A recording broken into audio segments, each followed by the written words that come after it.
Hello Star Wars YouTube fans, thank you for visiting my channel today, Johnny Star Wars. Back today here with a new custom figure for you. This is Bo-Katan as seen in Rebels, or the appearance in Rebels. I think she first showed up in season 4 of Rebels, Heroes of Mandalore, which is the start of that season. She's also a character that you may have seen before in the Clone Wars, but it's got slightly different appearance in the Clone Wars. So this is say the Rebels version of her. Quite a challenging figure this. There's a lot of work gone into this particular figure.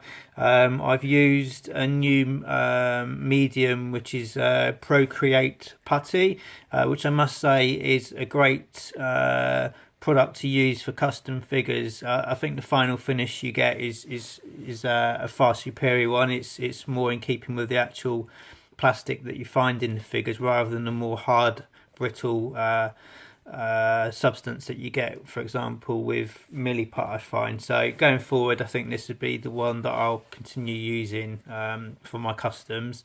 This particular figure comes with 2 alternate heads. So you've got the helmet head underneath. That doesn't fit on this particular head. It's just a sort of a head swap case with this one. So it's either the female head, as you see, or the Mandalorian helmet.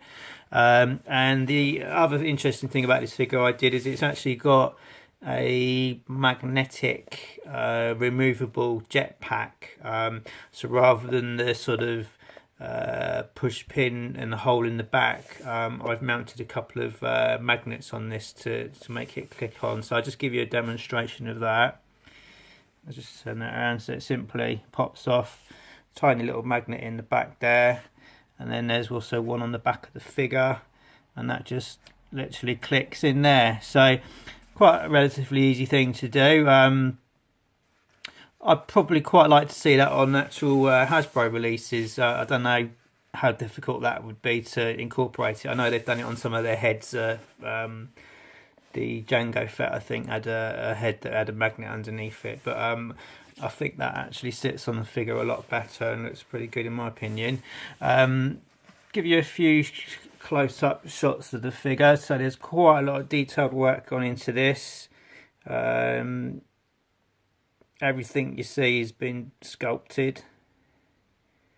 So all the gauntlets, all the armour, the belt, the hair, the headband, pretty much everything. So it was quite a time-consuming figure to do. Oh, that just shows you the head popping up. So we can swap that over with that.